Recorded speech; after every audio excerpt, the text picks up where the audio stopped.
రైట్గా గత వైసీపీ ప్రభుత్వ హయాంలో ఆశా వర్కర్ల ధర్నాకు సంఘీభావం తెలిపిన కేసులో విజయవాడ ప్రజా ప్రతినిధుల ప్రత్యేక కోర్టుకు మంత్రి రామానాయుడు హాజరయ్యారు. విచారణ జరిపిన కోర్టు 23కి కేసును వాయిదా వేసింది. జగన్ 5 ఏళ్ల పాలనలో ఆశా వర్కర్లకు అండగా నిలిచినందుకు తనపై 25 అక్రమ కేసులు బనాయించారని మంత్రి నిమ్మల ఆరోపించారు. ప్రజాస్వామ్యం, రాజ్యాంగం, రెడ్ బుక్ గురించి వైసీపీ నాయకులు మాట్లాడుతుంటే దయ్యాలు వేదాలు వల్లించినట్లుగా ఉందని ఎద్దేవా చేశారు. జగన్ 5 ఏళ్ల పాలన కక్షలు, కేసులు, వేధింపులతో సాగిందనడానికి తనపై నమోదైన 25 అక్రమ కేసులే నిదర్శనమన్నారు. సత్యాన్ని నమ్ముకుని పనిచేస్తున్న పార్టీ తమదని, చివరకు సత్యమే గెలుస్తుందని మంత్రి రామానాయుడు తెలిపారు. ఈరోజు వైఎస్ఆర్సీపీ నాయకులు ప్రజాస్వామ్యం గురించి, రాజ్యాంగం గురించి, రెడ్ బుక్ గురించి మాట్లాడుతూ ఉంటే దెయ్యాలు వేదాలు వల్లిస్తున్నట్టుగా ఉన్నటువంటి పరిస్థితి. ఎందుకు ఈ మాట నేను చెప్తూ ఉన్నానంటే, మీ అందరికీ తెలుసు 2014లో నేను మొదటిసారిగా శాసనసభ్యుడిగా పోటీ చేసినప్పుడు ఆ రోజు నా ఎన్నికల అఫిడవిట్ చూస్తే ఒక్క కేసు కూడా నా మీద నమోదవనటువంటి స్థితిలో ఆ రోజు అఫిడవిట్ నేను ఆ రోజు సబ్మిట్ చేశా ఎలక్షన్ కమిషన్కి.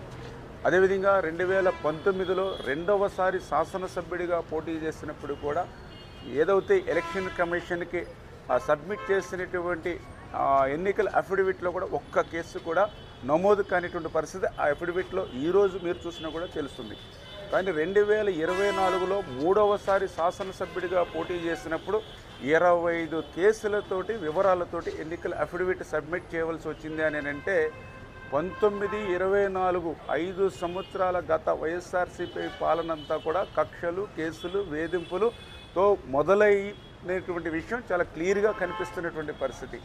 ఆ రకంగా గతంలో ఎప్పుడూ కూడా ఒక్క ఎన్నికల అఫిడవిట్లో కూడా ఎఫ్ఐఆర్లు, కేసులు లేనిటువంటి నాలాంటి వ్యక్తి మీద కూడా మరి 19-24 మధ్య 25 కేసులు పెట్టారని అంటే అటువంటి నాయకులు, అటువంటి పార్టీ వాళ్ళు ఈరోజు ప్రజాస్వామ్యం గురించి, రాజ్యాంగం గురించి మాట్లాడితే చాలా విచిత్రంగా ఉంటుంది.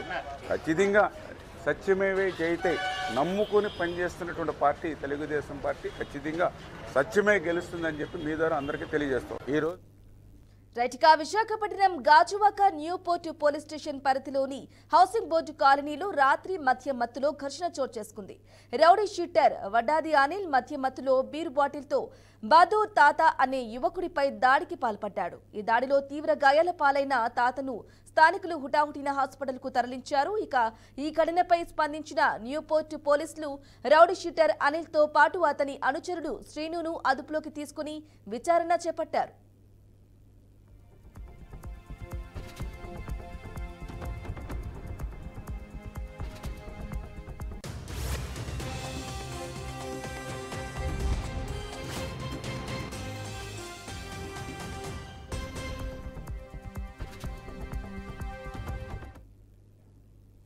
ఇక రాష్ట్ర వ్యాప్తంగా కొత్త రేషన్ కార్డుల కోసం 1,18,000 దరఖాస్తులు ప్రభుత్వానికి అందినట్లు ఏపీ సేవా సర్వీసెస్ డాష్ బోర్డు తెలిపింది.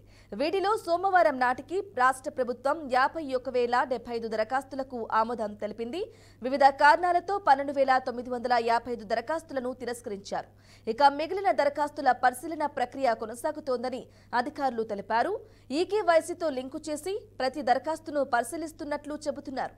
కూటమి ప్రభుత్వం ఏర్పడిన వెంటనే అర్హులైన ప్రతి ఒక్కరికి కొత్త రేషన్ కార్డులు మంజూరు చేస్తామని ప్రకటించడంతో ఈ ప్రక్రియను వేగవంతం చేశారు.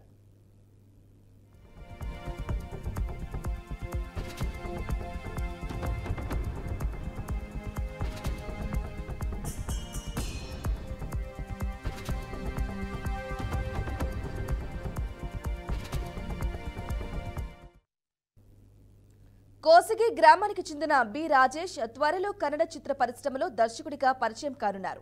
స్థానిక పోస్ట్ మ్యాన్ గా పరశురాముడి కుమారుడైన రాజేష్ కు సినీ రంగంలో 7 సంవత్సరాల అనుభవం ఉంది. ఇప్పటికే 4 చిత్రాలకు కొరియోగ్రాఫర్ గా పనిచేసిన ఆయన ఇప్పుడు దర్శకత్వ బాధ్యతలు కూడా చేపట్టారు.